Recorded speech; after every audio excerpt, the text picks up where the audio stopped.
Okay, welcome to Peeling Syd Barrett. This will be episode 28, and in this episode, I want to discuss the song Here I Go.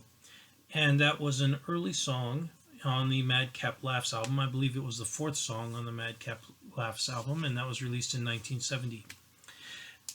After that, I'm going to meander just a little bit, and eventually I'm going to get to Silas Lang, or Swan Lee, I believe, also is the title. And that was released a bit later. I believe that was released on the Opal album. I'll put that information up there. But I'm going to meander quite a bit because I'm going to tackle a very difficult topic. And believe it or not, in a way, these songs are kind of tied to the same kind of an idea. So, and it's not a very easily delineated idea. So I'm going to meander for a bit and run through some books and some ideas, and hopefully it's worthwhile for you and also gives you some enjoyment and gives you some things to think about and perhaps can explain some angles of Mr. Barrett's work that may be accurate. Okay, so the first thing that we normally do is discuss comments and corrections. And the first comment I want to make is that we had a post a few weeks ago by Sifa in our discussion thread for the channel. And I do very much appreciate that. So what Sifa brought up was basically a message that was relaying the idea of gratitude, that I am not trying to perform some kind of a lay analysis of Mr. Barrett's mental condition. And I think that's fair. And I am grateful for that comment because I have gone out of my way to try and avoid making some form of analysis of his mental condition. And the reason for that is very simple in three parts. Obviously, I am not a psychologist or a psychiatrist. I've identified that. Secondarily, I have not had any immediate contact with Mr. Barrett. And those are two conditions that must be fulfilled if someone is going to make an actual diagnosis of mental condition of someone. They need to be qualified to do it, and they need to have that person under their direct observation. The third reason I don't want to overly evaluate Mr. Barrett's condition is because it can color the lens of his work. I do not want to do that. I mean, I do discuss possible themes and other ideas that are tied to his work, but the minute that someone starts to analyze someone's mental condition and tie it to work, people start making assumptions about their work. And I've seen many people creating and posting analysis of Mr. Barrett and his work, and they are buying into that whole tale, I guess you could say, of Mr. Barrett being some form of schizophrenic and having a breakdown and all these types of things, or having his mind fried on acid, and that he just puts together all these oddball lyrics that don't have any meaning or or just word salad. And at any rate, I just want to point out that that may not be the case. And when I see something like that, it upsets me a little bit because it is not mindful of the complexities of a person like Mr. Barrett.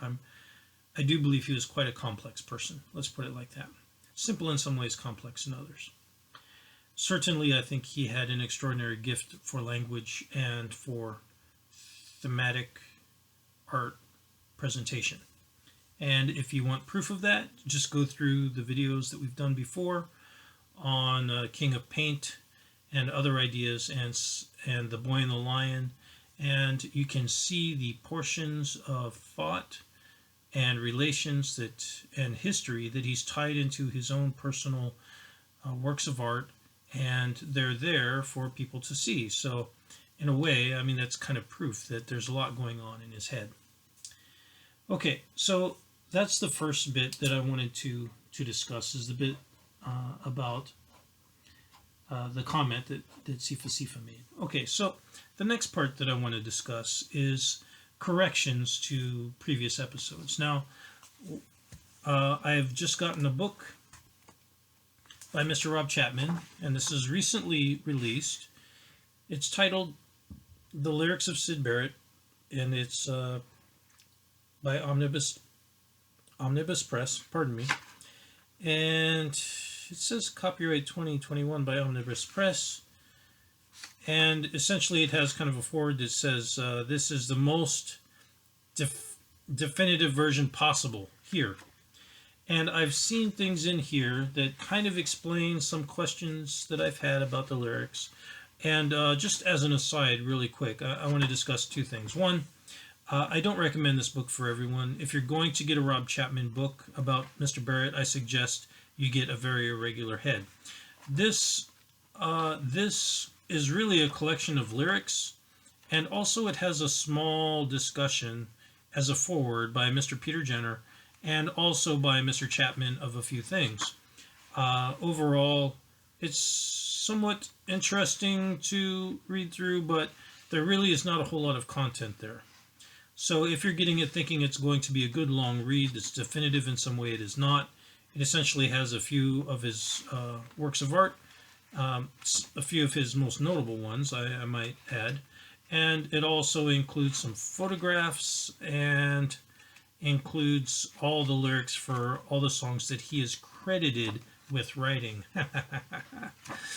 As I mentioned in my Did Syd series, some people are of the mindset that he may have written other work and let other people take credit for it, or he may have worked with other people. And you can watch that Did Syd series if you so desire. So I was a little bit disappointed, frankly, when I saw that this book was coming out, because I thought that maybe Mr. Chapman was doing what I'm doing, and that is that he would be doing a breakdown of all the work and trying to coalesce it and interpret it through some form of lens, some personal lens. And he's not, I'm grateful to say, at least not like we have been doing in totality. So that was a bit of a, let's say that was a bit of a relief to me, because I don't want to be repetitive. I don't want to waste people's time. I don't know necessarily that what I'm doing, in many ways, there are many times where I feel that what I'm doing isn't entirely adding value, and so I'm struggling with that internally as I work through this, because, as I mentioned before, discussing someone else's work is almost like a form of critique, and I really hate that. I believe that his work should be able to stand on its own and be respected just as it is. But I also believe that so many people have misrepresented his work that I needed to make this in a way. Okay? And I'm not saying Mr. Chapman did that. I don't believe that Mr. Chapman does that at all. I'm saying other people have done that, just to clarify. Now, there are some lyrics in here that are different than what I thought, and there are some that I do not agree with. So, for example, Dark Globe, he mentions a lyric being only a person whose armbands beads on his hands. I don't believe that's the lyric. I believe the lyric is whose armbands beat on his hands. And that's because of the opiate reference, and of course the poppy reference in the next verse would make that more likely. And there is something that we've already analyzed, which was Birdie Hop. So we've already analyzed Dark Globe, and we've already analyzed Birdie Hop. And one of the things in there, and I had just recently seen this, and this will come up again later on in this video. One of the things in Birdie Hop is the use of the line, "Hectochrome plane, I see the flies." Now, when I was getting the lyrics online, they said hectochrome plane, which I tried to interpret as being a plane of color of some kind, 100 colors. But I would like to point out, in this book, they call out ectochrome plane, which makes sense. There was a form of film called ectochrome. I believe it was made by, it was either Fuji or Kodak, I can't remember who. And that was very, very popular in the 60s. It's interesting that he's kind of calling out things like film, What he would mean by plain, I don't know. The context of that statement now is somewhat lost on me.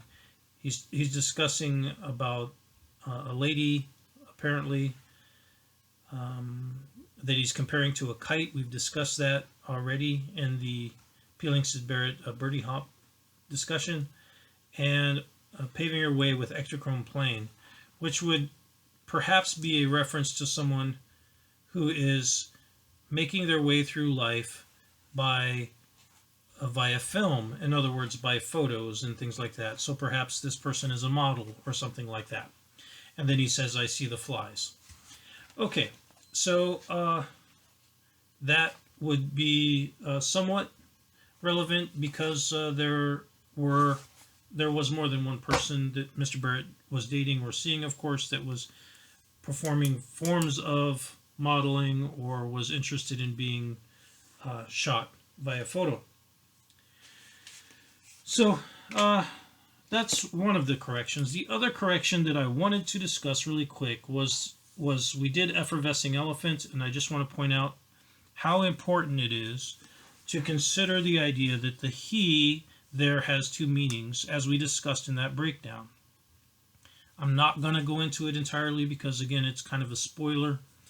If you haven't watched Effervescing Elephant Breakdown, I'll suggest you go ahead and watch it. But again, if it's a song that you think is a really happy-go-lucky kind of a goofy song, then I'll suggest that you not watch it if you want to preserve that notion. Now, I will point out that in the lyrics of Syd Barrett, Mr. Chapman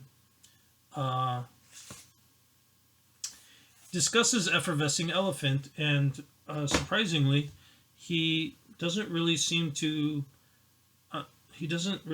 catch this twist to the song that's happening.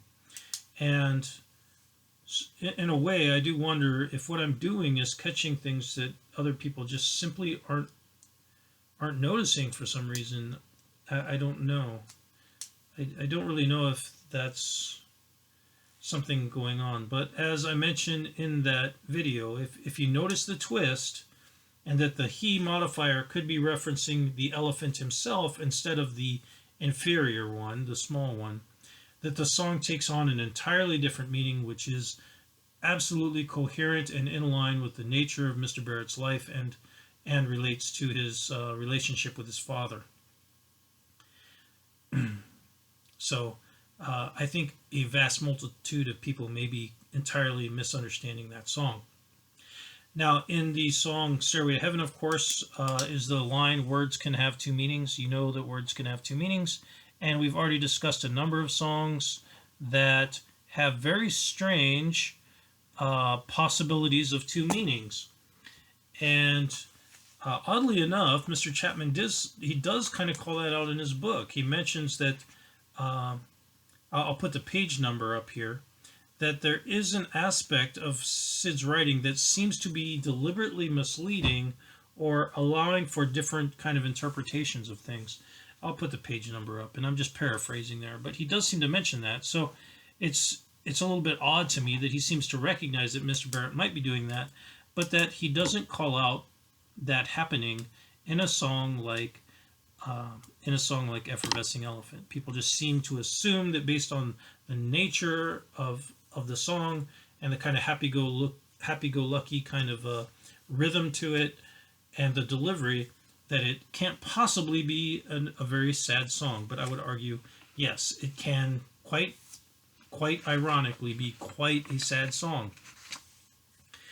Okay, so that's enough of a discussion as a lead-in. That's quite a long time, actually. So let's go ahead and, if you would, pull up the lyrics. Oh, before I get into that, another thing, we haven't done our theme breakdown, so I'll run through that really quick, and I've updated this for the latest songs, which included Effervescing Elephant and Dominoes and some other ones, Maisie, that we have discussed. So for themes, I have male, female, inversion, or comparison at a 6, sexual metaphor, innuendo at a 6, king, queen, royal references at a 6, animal metaphors at a 12, shy, dismissive, or misogynistic at a 7, Lost Love, Torn Attraction at 14.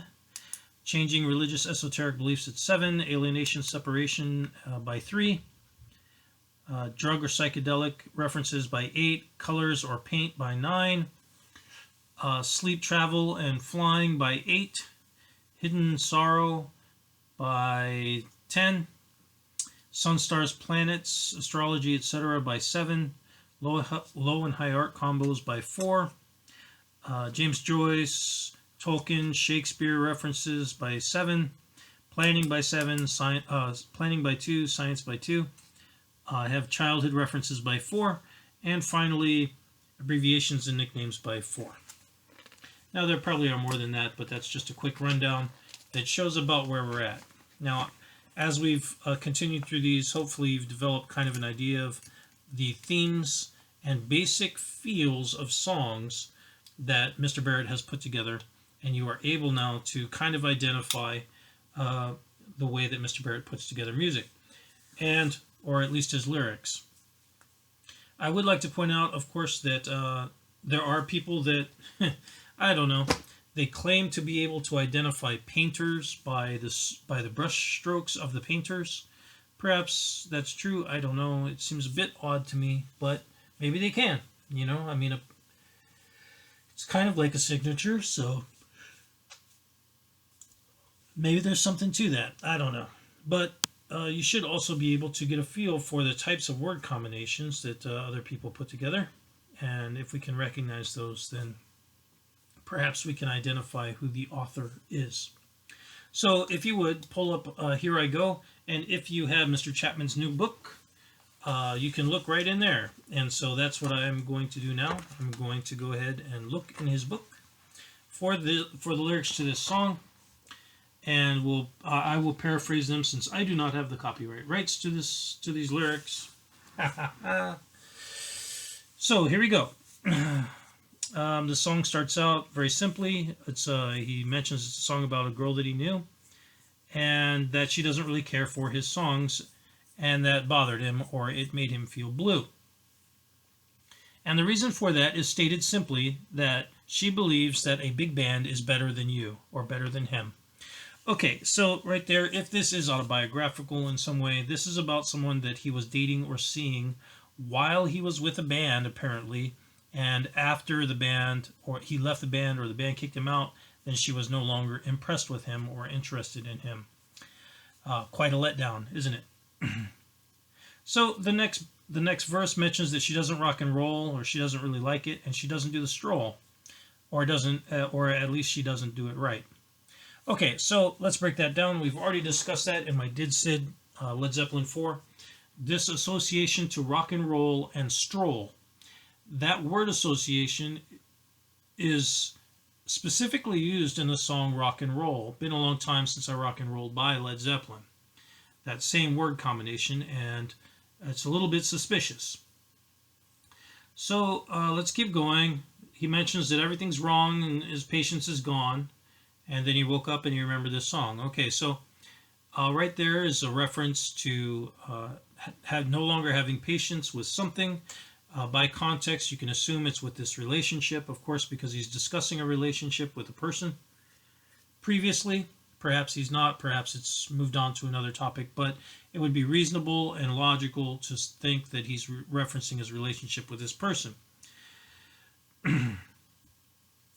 Okay, so let's keep going. And I'll just point out that in the song Dark Globe, swing twigs, coffee brands around. Swing twigs we've already interpreted. You can go back and watch Peeling Syd Barrett, Dark Globe, and in that we mentioned that the swing twigs might be a reference to swinging hands or swinging arms, in other words, fighting. Okay, so and of course we've already mentioned that from the outside, if you see someone that's upset or ignoring people, it's very possible to think that there's something wrong if you don't understand what's going on and they don't bother to explain any of these things to you. But of course, everyone has a limited amount of patience. And while I do very much believe that Mr. Barrett was incredibly talented and had a very unusual way of looking at the world and was a very gifted wordsmith. I do not, by any extent of the imagination, believe that he's some kind of a saint that is incapable of getting angry with people. He's entirely human, and he's going, of course, to be entirely capable of getting angry with people the same as anyone else, especially if they're constantly taking advantage of him. So let's keep moving. Anyway, he remembers this song, and it's catchy, and he hopes that she'd talk to him now and let him hold her hand, and then forget the old band or forget about everything. So oddly, now he's using, again, pronouns. She will talk to me and allow me to hold her hand. We're assuming, of course, that this is the same person or same lady that he was just referencing, which is a bit odd that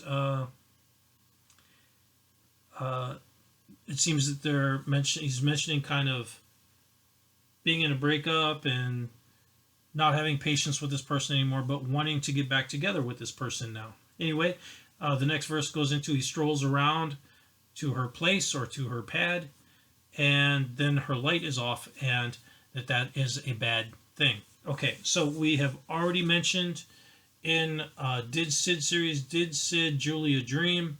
The lyrics for Julia Dream specifically have a reference to him putting out the light. Every night he puts the light out and he waits for his velvet bride. Here again is a reference to an exterior light perhaps being used as a signal to say it's okay to meet up or something, or perhaps just saying that someone is home and that they're willing to see one another. It's difficult to know why. Now, of course, in Julia Dream, there are two possible readings for that. One is that this person that he's going to meet, the scaly armadillo, might find him. There could be a reference to another man, or perhaps even a father or an older person that this person was trying to avoid when they went to go see their interest. Okay, so there's another reference to that, and I'll come back to that a bit later. Anyway, the sister is there, and she says that the girl's gone, or his girlfriend is gone, and she says, come on inside and play a song. Anyway, he finds that she's kind of attractive, she's kind of cute, he likes her smile, and they could make it in style. Now, making it is, of course, a beat term for intercourse, and you can read that in The Subterraneans, if you like, by Kerouac. But making it is a constant reference in a number of beat novels and poetry. So I don't know necessarily that he's using the term in that way, but it is definitely, I guess you could say, giving a term with some innuendo that is consistent with beat poetry and literature. Okay, so he says that they have all they need, and they're in love, and they've agreed, and she likes this song. And then he goes on to say, so now you see my world is blank. He doesn't finish that line, which is, as we've said, is a bit of odd timing to words, but it is quite charming. So now his world is quite what? I don't know. I've thought about that for a while now. I don't know. Now you see my world is complete, and the sentence is incomplete.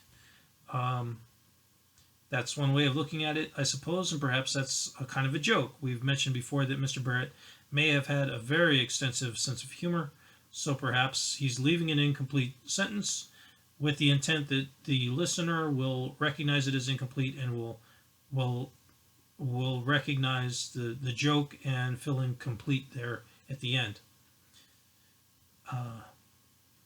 Anyway, and he mentions that how happy the tune is. It's a great tune, and then they're going to get married, and he's not going to think anymore about that other girl and what she said.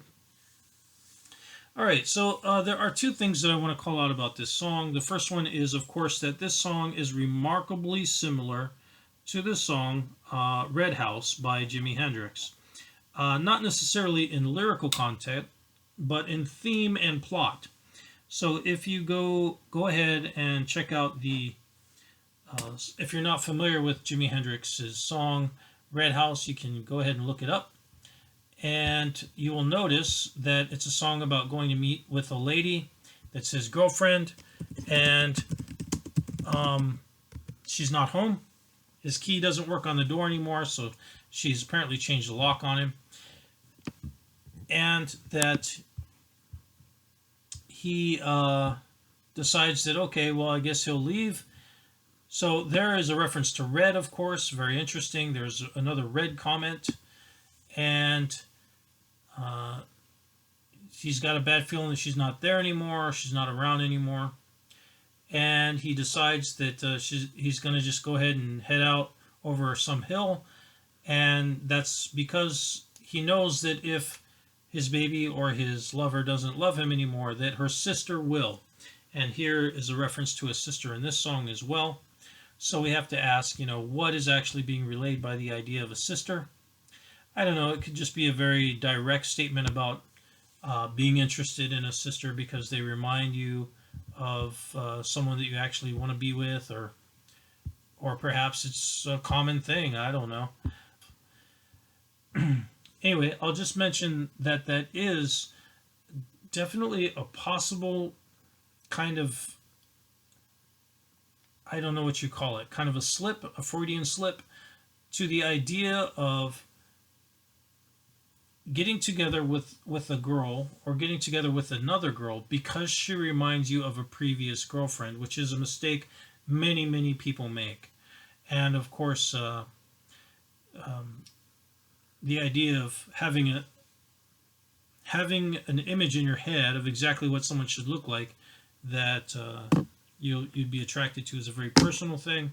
But if there are very specific conditions that someone has to meet, and you repeatedly kind of look for that very kind of narrow band of people, and it keeps going wrong, you have to kind of wonder what someone is up to. So perhaps that's kind of what is being referenced here.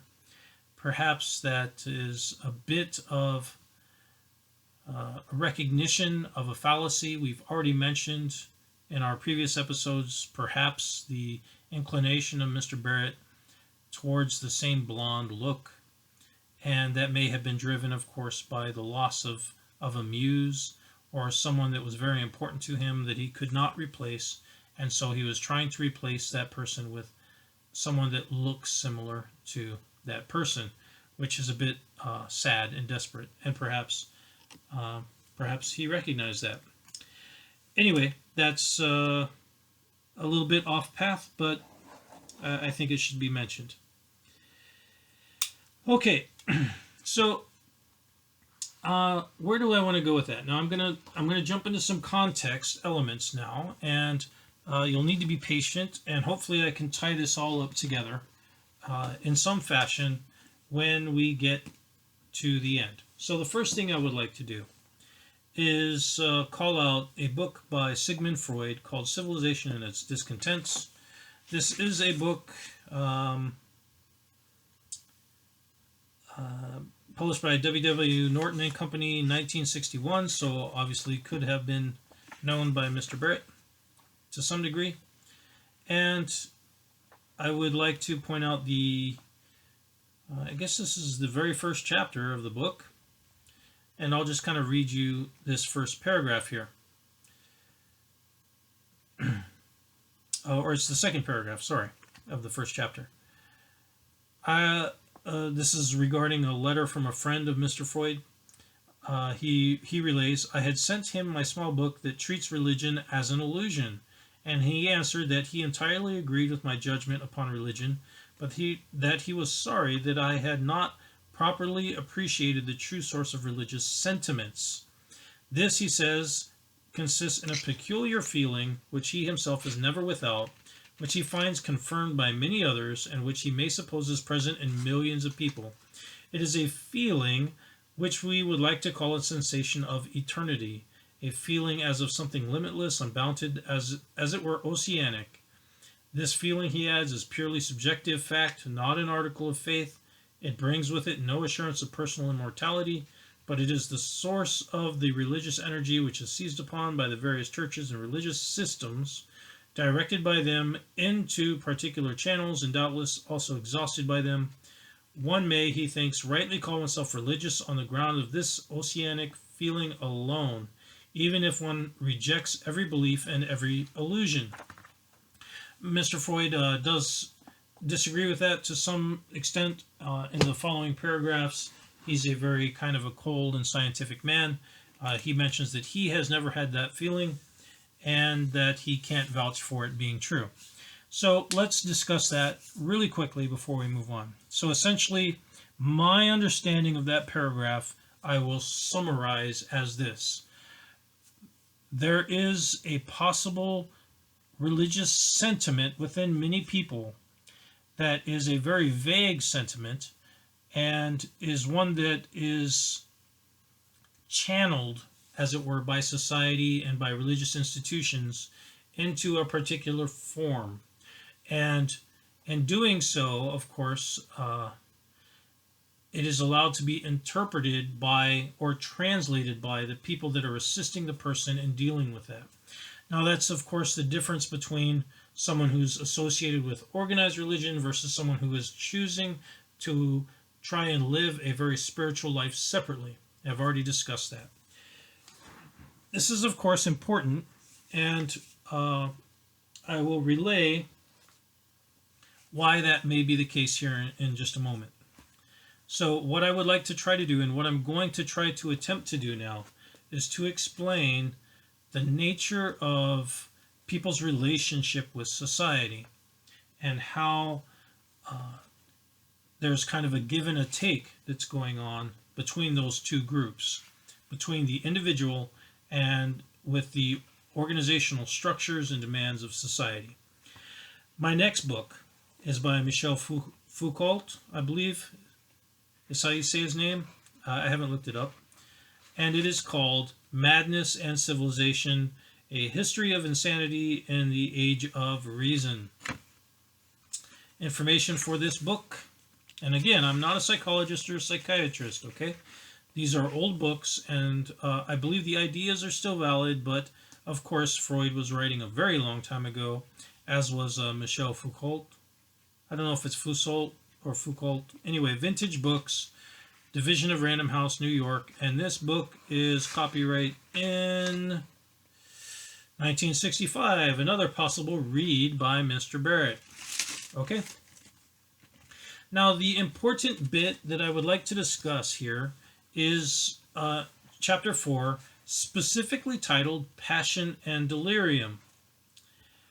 Well, first let's do the preface. So in the preface, I'll read you something here really quickly. Pascal says, men are so necessarily mad that not to be mad would amount to another form of madness.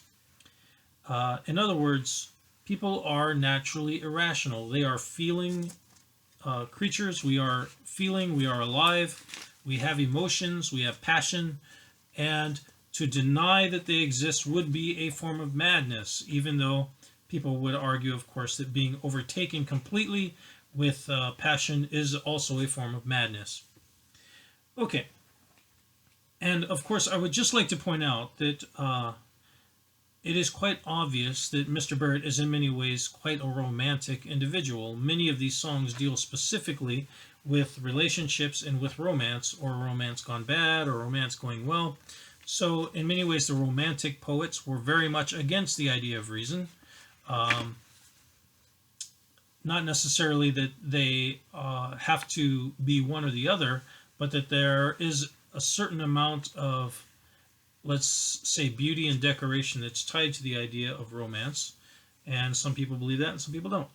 So let's go to Chapter 4, Passion and Delirium, and I would like to read you a few things.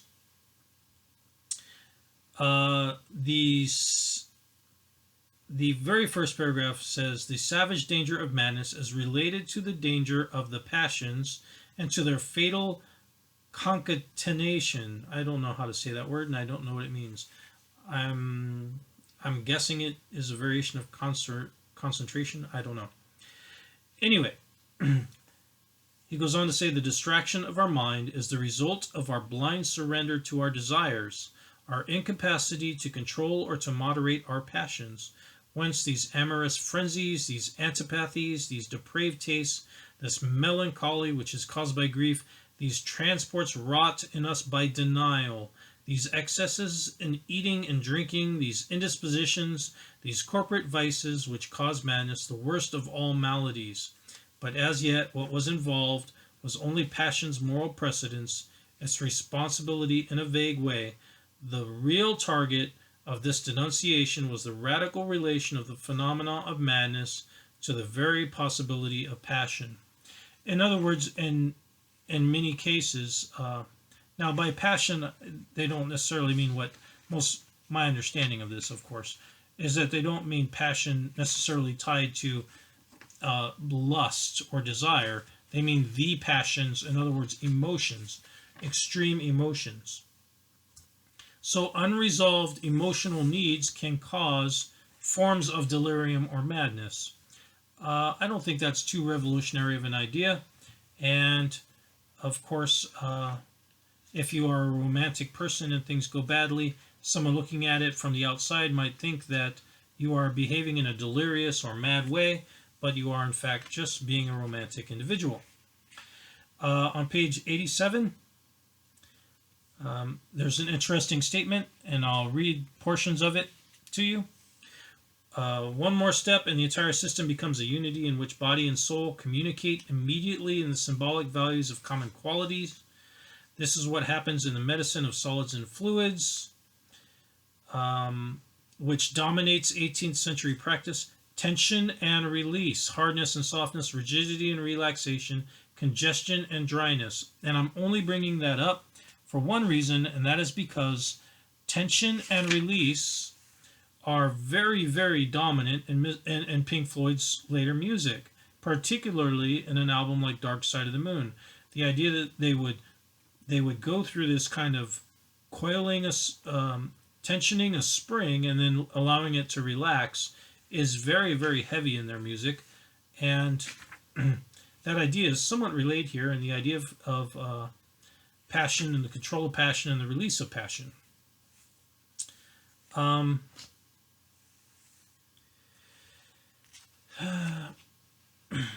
So let's go ahead then and look at another idea, I suppose, that I would like to point out, and that is on page 89. And I'll just start reading as kind of the middle of the top paragraph there. But classical thought could define a relation between passion and madness which was not on the order of a pious hope, a pedagogic threat, or more moral synthesis. It even broke with the tradition by inverting the terms of the concatenation.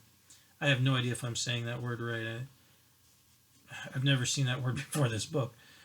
It based the chimeras of madness on the nature of passion. It saw that the determination of the passions was nothing but a chance for madness to penetrate the world of reason, and that if the unquestioned union of body and soul manifested man's finitude in passion, it laid this same man open at the same time to the infinite movement that destroyed him.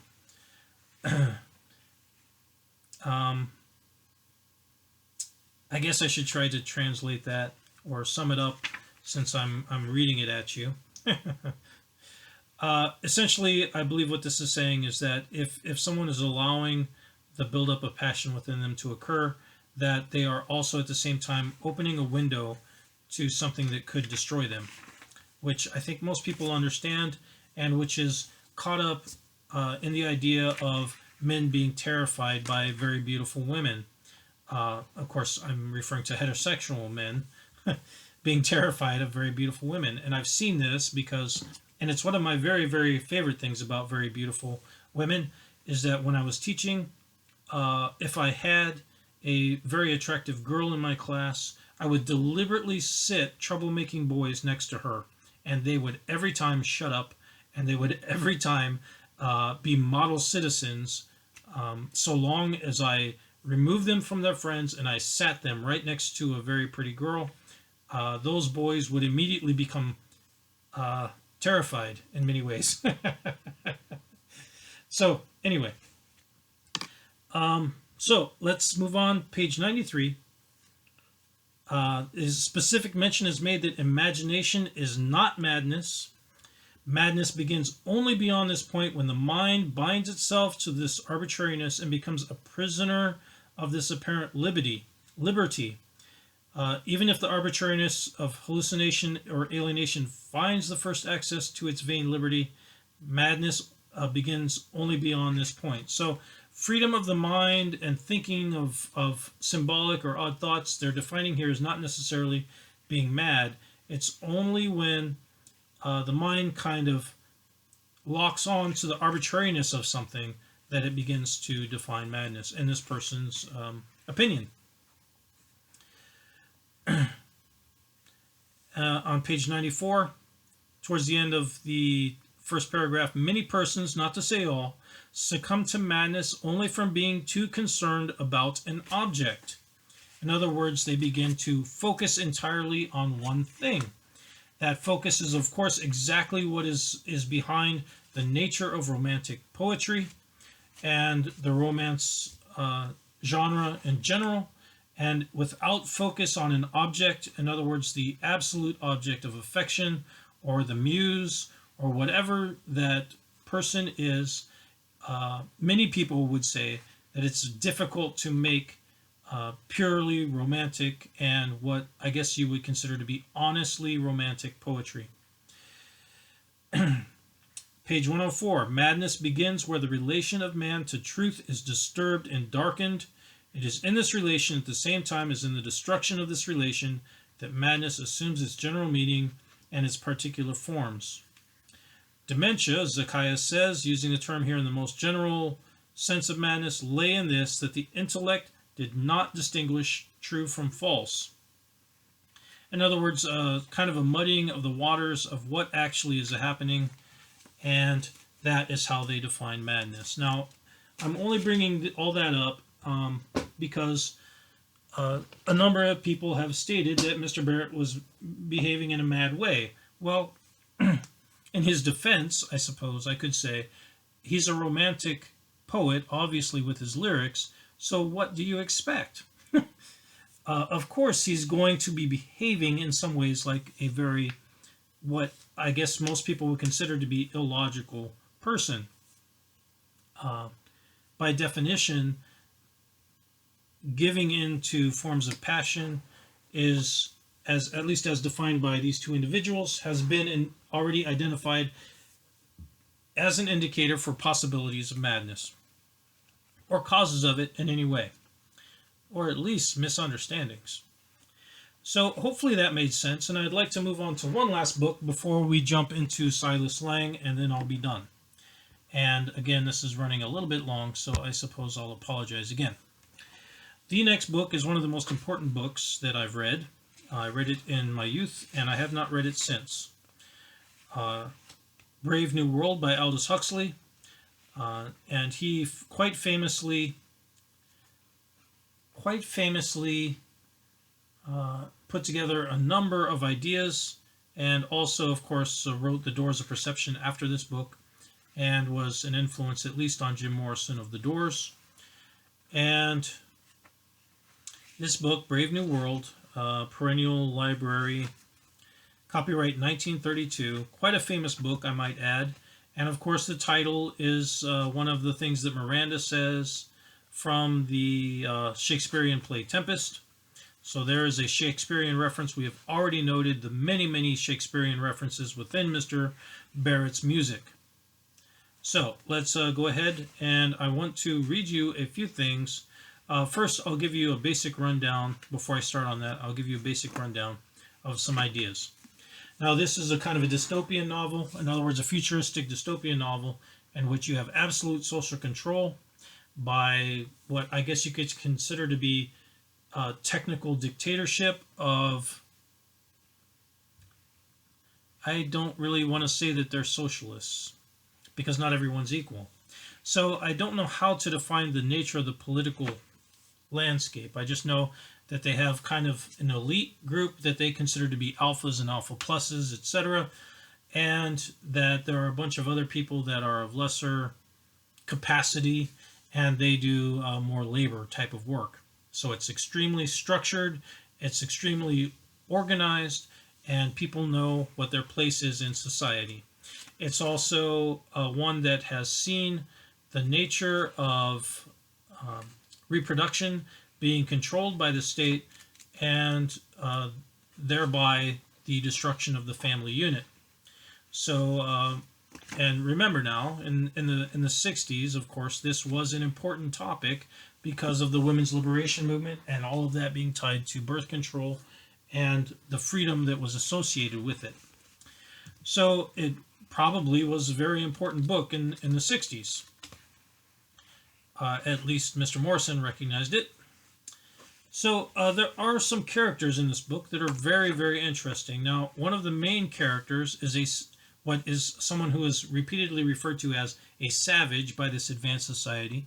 And the savage, named John, is, I believe, a Native American and probably from one of the Southwest tribes. I don't believe they ever identify it. Perhaps he's Pueblo or something like that. I don't know. At any rate, this person is not actually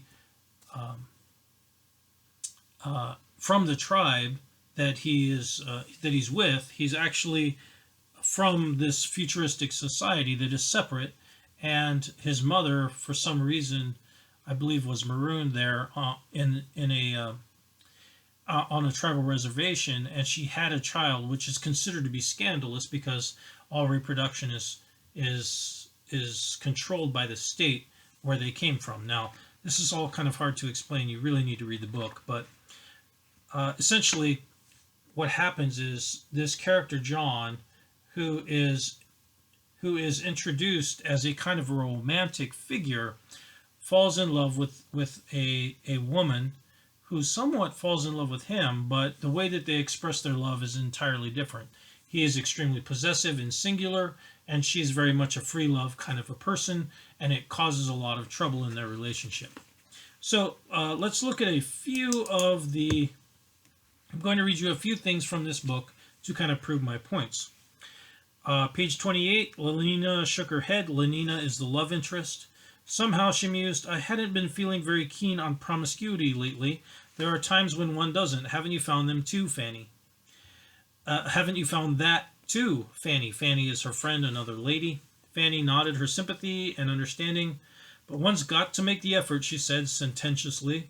One's got to play the games. Now, there is another term, games, that is very similar to the game, which is tied in with beat poetry and, of course, the later hippie movement. The idea of this society relations and the caste system and all of it, and jobs and work, all of it just being some kind of a game. Yes, everyone belongs to everyone else, Lenina repeated slowly and sighing, and was silent for a moment.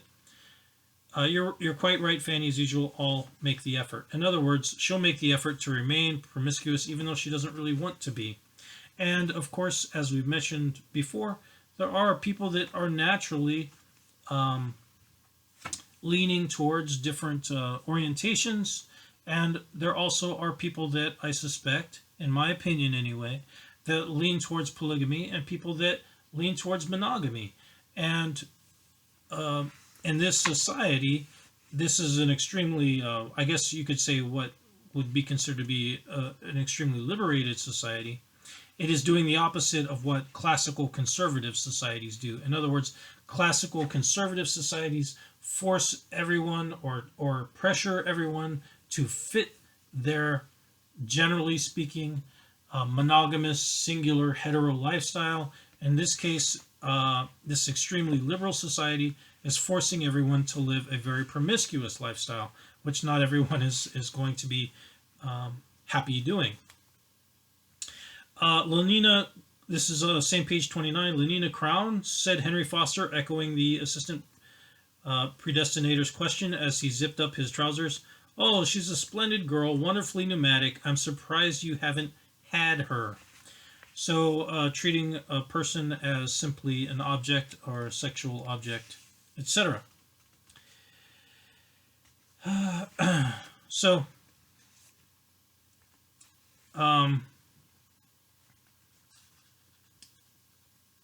The next page, Lenina's discussing Bernard, who is kind of an interest of hers. And she says, why not? Bernard's an alpha plus. Now, Bernard is a character that is an alpha plus, but is a little bit stunted. And I'll get into the nature of the kind of critical view of society that's mentioned by Bernard here later on. So I want to come back to that. And that can be read in two ways. So why not? Bernard's an alpha plus. Besides, he asked me to go to one of Savage reservations with him. I've always wanted to see a Savage reservation. I do want to mention there is a bit of, I don't know, shallow condescending method to the references to Native American culture, in my opinion. But of course, Mr. Huxley, I believe, is English, and he's using it as a symbol of something, which is a representation of, I suppose, the noble savage idea that I believe was proposed by either Descartes or Rousseau. And that ties in with the idea of a form of moral superiority tied to older ways of looking at things, simpler ways of living. That simple way of living was, of course, very important to beat poets. Simple living, not overly consuming, and living a reflective and important or valuable life. Okay, so anyway, continuing on, but his reputation, what do I care about his reputation? They say he doesn't like gobstickle golf. They say, mocked Lenina. And then he spends most of his time by himself, alone. There was horror in Fanny's voice. Well, he won't be alone when he's with me. And anyhow, why are people so beastly to him? I think he's rather sweet. So Lenina is defending this Bernard and taking into consideration that he likes to be by himself, which is considered to be quite scandalous to these people in this dystopian group, and etc. Now I will read to you a portion here of John discussing things. Yes, that's just it. The young man nodded. If one's different, one's bound to be lonely. They're beastly to one. Do you know they shut me out of absolutely everything? When the other boys were sent out to spend the night on the mountain, you know, when you have to dream which your sacred animal is, they wouldn't let me go with the others. They wouldn't tell me any of the secrets. I did it by myself, though, he added. Didn't eat anything for 5 days, and then went out one night alone into those mountains there, he pointed. And this is John speaking, being not accepted into the society or the native culture because he's not intrinsically tied to them. He's kind of a tourist there because his mother was just a tourist. Patronizingly, Bernard smiled. And did you dream of anything? He asked. The other nodded. But I mustn't tell you what. He was silent for a little. Then in a low voice, once, he went on, I did something that none of the others did. I stood against a rock in the middle of the day in summer with my arms out like Jesus on the cross. What on earth for? I wanted to know what it was like being crucified, hanging there in the sun. So John is relaying there the idea of wanting to be Christ-like or being a Christian, and also being alone and finding some form of, I guess you could say, finding his spirit animal or going through this kind of mystical spiritual process alone. On page 94, I'll continue on. The young man drew a deep breath. To think it should be coming true, what I've dreamt of all my life. Do you remember what Miranda says? Who's Miranda? But the young man had evidently not heard the question. Oh, wonder, he was saying, and his eyes shone. His face was brightly flushed. How many godly creatures are there here? How beauteous mankind is. So here John is, of course, relaying Shakespearean quotes. So there is a Christ reference and a Shakespearean quote reference. Both of those are references in Mr. Barrett's work. We've outlined that extensively. And it is quite interesting that those are characteristics or statements of John in this book, which would perhaps be a form of representation in Mr. Barrett's mind of himself, or perhaps something to be aspired to.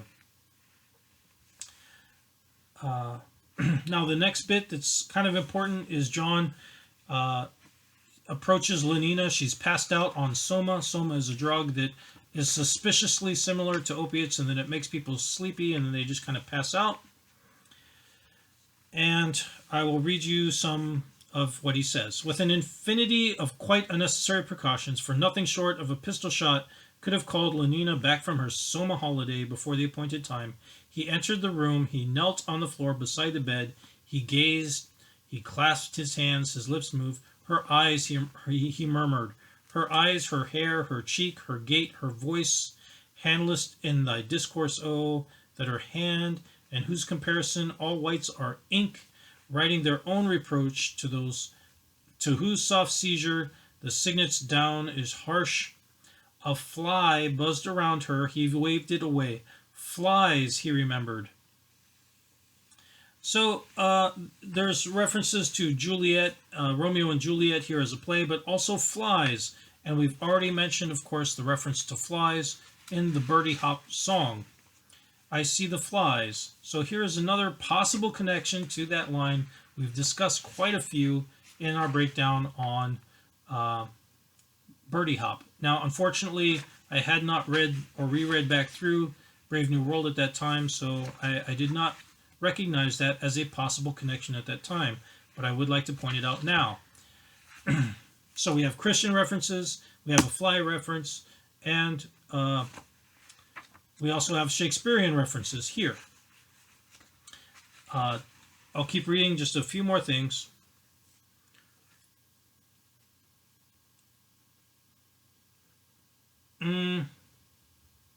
No, I'm not going to read that one. I will just finish up with page 154. The alphas are going to be sent away to live on their own by the director. I believe it's the director who's sending them out. And Bernard, who is the alpha plus, the short guy who is rumored to have not gotten enough oxygen as an embryo or something like that. So he's not a full alpha plus. I don't know. At any rate, he doesn't like the idea of spending his life in solitude, but the other alpha is fine with it. So I'll just read you middle of page 154. One would think he was going to have his throat cut, said the controller as the door closed, whereas if he had the smallest sense, he'd understand that his punishment is really a reward. And as I said, his punishment is he has to go live on his own. He's being sent to an island. That's to say, he's being sent to a place where he'll meet the most interesting set of men and women to be found anywhere in the world.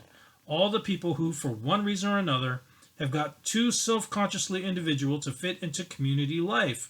All the people who aren't satisfied with orthodoxy, who have got independent ideas of their own, everyone, in a word, who's anyone. I almost envy you, Mr. Watson. So the director there is stating, of course, that being on your own, being an individual, being around like-minded individuals can be a blessing to someone who has gone through the process of individuation and development of self, and that, in fact, being around a lot of other people that have not gone through that process can be a burden. Okay, so there's a whole lot of ideas there that are conveyed within Brave New World, and I would like you to consider the possibility that perhaps Mr. Barrett is considering like things. In other words, he is attempting perhaps to develop individuality within himself, and that perhaps the rest of society for that reason is burdensome to him and painful to deal with. I also would like to point out the Shakespeare and the Christian references. We've extensively gone through that, as well as the flies comment, which is mentioned in Birdie Hop. And I would like to point out, in finality, the idea of Bernard. So you have the two alphas that are going to be sent off to an island to basically be isolated. And there are two ways of viewing these two guys that are basically critics of society. One of them is a hypocrite, and the other one is legitimate. So one of the critics of society doesn't really hate the idea of everything being orderly and directed. What that person hates, who is Bernard, is that they're not the one that gets to make up all the rules.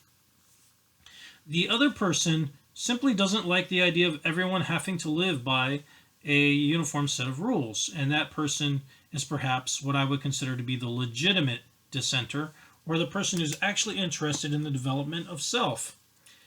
And there is a very, very significant difference between those two ideas.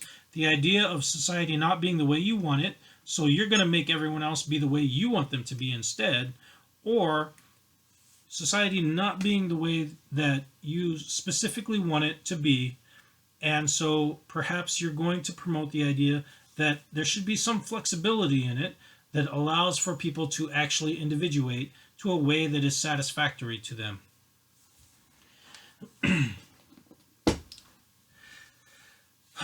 Okay, so where am I going with that? Well, I'm going to throw in some connections here real quick, and then I'm going to move on to the song. So the first is, there is a post by Malama Life, and they post, "My job does not define me."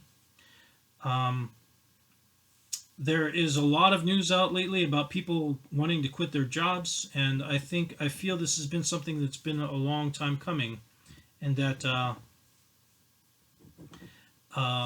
for whatever reason, people have gotten very, very far away from perhaps what is actually valuable to them in their lives. I just watched a movie tonight. Father's Day is right around the corner. It's Sunday for us. I don't know if that's true for everyone. But I watched Kevin Hart and the movie Fatherhood. Again, I'm not associated with any of these people. They're not associated with me. I'm not associated with any of these movies or any of these posts. I'm just recommending them because I like them. So, the movie Kevin Hart made about fatherhood, I hate movies now. I can barely watch any movies. I watched this entire movie. It was almost like my own present to myself. And I really, really enjoyed that movie. It gets down to kind of what is actually valuable to someone that is a family-oriented person.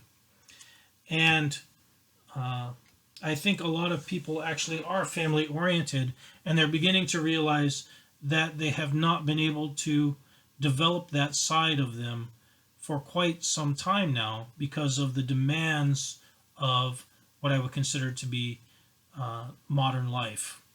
And that is the point of the discussion about passions, control of passions, directing of passions, and of course the dystopian nature of Brave New World. In other words, the most important things to every person's life needs to be discovered.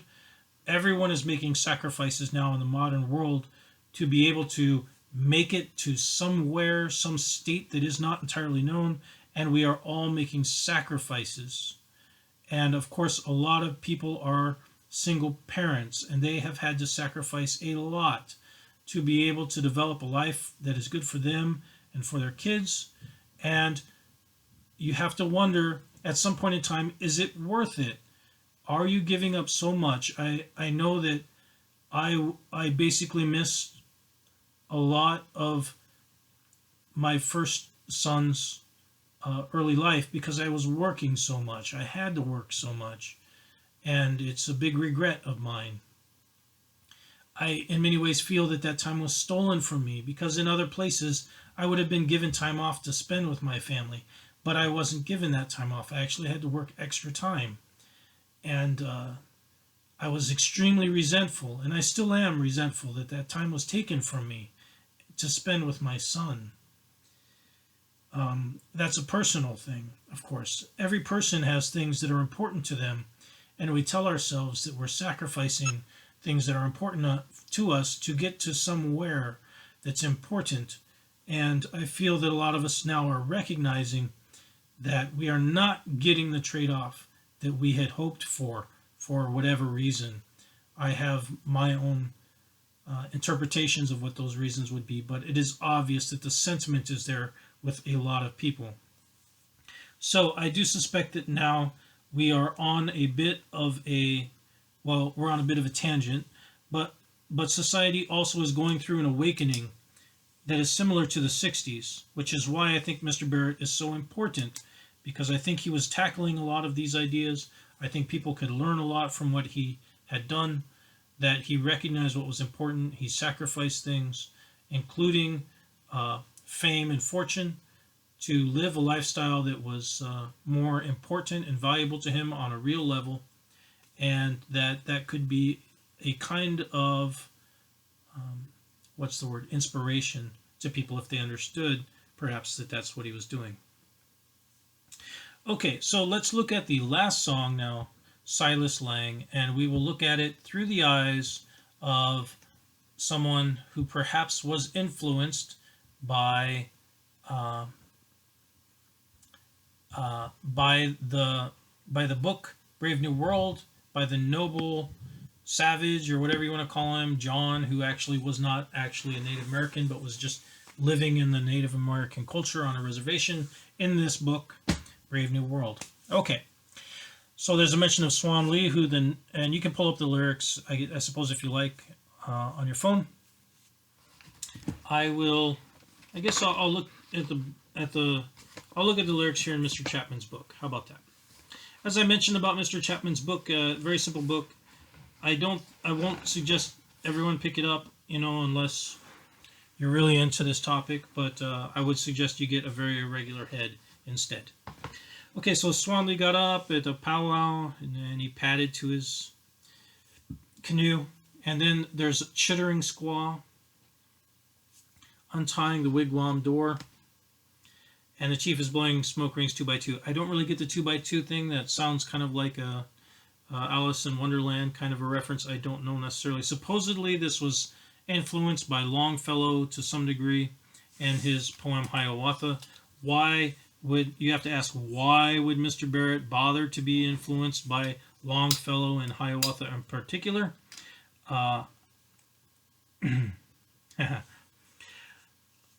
Let's continue. So Swan Lee goes to the bank in the darkness and loosens the rope, and the creepers entwine. Now, I'm not necessarily going to break down everything here. Okay, feather from the wing of a. Now here's a reference to a wild young eagle. Now, of course, an eagle reference was already made in another song. It was either Matilda Mother, or I believe it was Matilda Mother. It's either Flaming or Matilda Mother where he mentions a scarlet eagle. So here again is a reference to an eagle. And so it points where he's supposed to go. And, and then there's the repeat of the chorus of the land in silence stands. Now there is our alliteration. And I just want to point out that phonetically, silence with a C doesn't sound like a C. If you actually spelled it out phonetically, it would be S-I-L-E-N-T-S. Silence stands, which ties in with the next word, silence stands. And of course, the land stands rhymes. So there is a very interesting combination of words, which is a mark of poetic genius, in my opinion. Let's continue on. Swan Lee is going to the land of his fathers. There's undergrowth, and there's, from the shores, is a hot, heavy creature-infested tropic, and he has a bow. He creeps home, and he's half on land, half on the water. Grizzly bear and raccoon are his food. And he goes to a great waterfall, and he knew that his squaw was there. In other words, his ideal woman, perhaps, his muse. Why the reference to half on land and half on water? Hard to say. I mean, that could be a reference to half in reason, half in dream state, half idealistic. At any rate, there's a rush of mighty thunder, and then he sang his song, and he's confronted by that thunder. And then in the dawn, he was paddling homewards with his squaw, and it was written down by Long Silas Lang. Now, Silas is an interesting name, and of course, Long Silas Lang sounds kind of like Auld Lang Syne, which is kind of a Scottish, I believe, song, Auld Lang Syne. I don't know if that's what's going on there, but I do know that Silas is is two possibilities. It can reference forests, and I think that's Greek, but also if you spell it backwards, it's Salis, Salis, which is a reference to a ferryman, which interestingly is what Swan Lee is doing in this song. Is he's paddling his canoe around like a ferryman around the river to a waterfall. Now, is there some possible kind of a specific symbolism tied to a waterfall? I don't know. I haven't looked this up previously, but I'll try to look it up here real quick. Water has many, many meanings. I don't know. If I can find one, I'll throw it up here on the screen. But you have to wonder if this isn't a reference to, of course, the coming of manhood tied to finding an ideal squaw or a muse, and then paddling home with that ideal woman.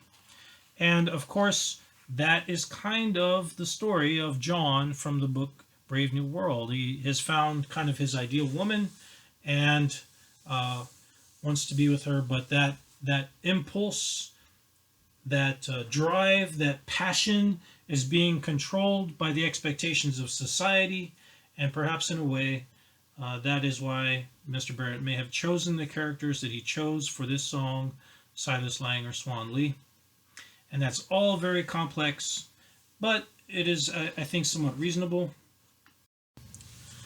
Well, all right, I suppose that's about it. I will just throw together a conclusion here really quick that tries to tie all of these thoughts together in a way that perhaps will clarify them for you if the meandering was a bit much. So the first thing that I'd like to do is just make a question, a simple question, of course, which is how can someone like Mr. Barrett make songs that we've already discussed are these kind of lost love, desperate, sad, lonely songs, and also make a song like Here I Go, which seems to be kind of a happy-go-lucky, easy come, easy go attitude in a person or in a lover.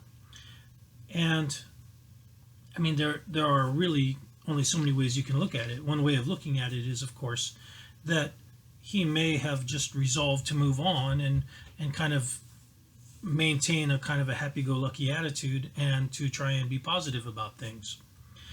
Another way of looking at it, as we've discussed, may be that he's making a flawed attempt to move on, and perhaps he's even recognizing the absurdity of it within the nature of the song by mentioning that he's going to go out with someone's sister. So that may be a bit of a reflective mood on his own kind of disposition and perhaps even his own shortcomings. And a third alternative is, of course, that perhaps all of these songs are simply just manufactured songs. And we discussed in Brave New World the idea of different aspects within Brave New World, the things like Shakespeare, the idea of the noble savage, and of course the use of savage is specifically utilized, and I guess in Brave New World. And perhaps Mr. Barrett may have us all kind of fooled. He may in fact simply be someone who is seeking to make songs and utilize different influences to capture thoughts, ideas, and expressions, and in doing so he is not necessarily relaying something that is personally intimate, but is in fact just making up stories. And to kind of clarify that, in his Rolling Stone interview, and I'll include the last line here, he says, I'm not really anything you think I am anyway, something along those lines, which is an odd thing to say to someone that perhaps they have completely gotten him wrong. So I'll just point that out. Now, the last thing that I'd like to discuss is a poem by Baudelaire, and the poem is called The Albatross. It's one of Baudelaire's most famous poems. It's of course in French. It's from Fleurs, which we've discussed before. And I'm not going to do the French version, unfortunately, because I'm not French. But I think I will display the French version together with the English version as I kind of read through this. Now, William Aguilar has done a translation that is from, I guess, Academy Library Guild, 1954 in Fresno, California. I'll be working with his translation, and this is how he translated it. The albatross. Often to amuse themselves, the men of a crew catch albatrosses and those vast sea birds that indolently follow a ship as it glides over the deep, briny sea. Okay, so let's just discuss that first paragraph there.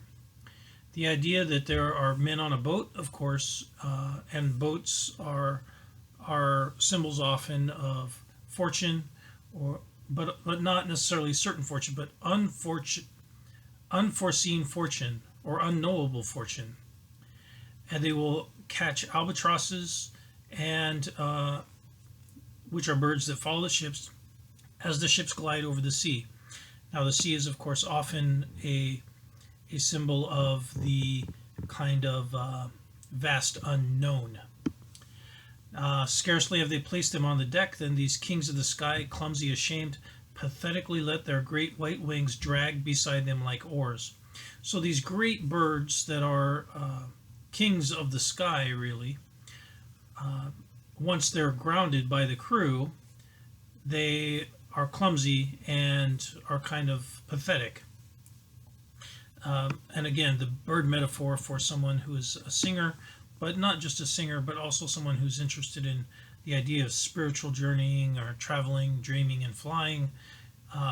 The similarity between those two caricatures or those two ideas is pretty evident. That winged voyager, how weak and gauche he is, so beautiful before, now comic and ugly. One man worries his beak with a stubby clay pipe, another limp mimics the cripple who once flew. So they're making fun of this bird that used to once fly, but cannot now. And Baudelaire says in his last stanza, the poet resembles this prince of cloud and sky, who frequents the tempest and laughs at the bowman. When exiled on the earth, the butt of hoots and jeers, his giant wings prevent him from walking. So, I'll just point out that the mood of that and the nature of the topics that we've discussed, everything from Mr. Freud pointing out perhaps the twisting of religion by society away from spiritualism for people that are spiritually interested in civilization and its discontents. Michel Foucault's discussion in Madness and Civilization of the great stress that's caused within individuals when they realize that they are unable to express not passion necessarily, but emotion, that they are unable to come to comfortable resolution of emotion in the structure that is being provided by society. And of course, the pinnacle of all of this, the dystopia that is described within Brave New World by Aldous Huxley, it's all captured basically within this last verse of the poem, that someone who wishes to live an artistic lifestyle like a poet, when they are brought down to the earth, brought down to earth, of course, which is a saying, is subject to all kinds of jeers and laughs, and is not understood by the vast majority of people or the crew of a ship, which of course represents the people of the earth.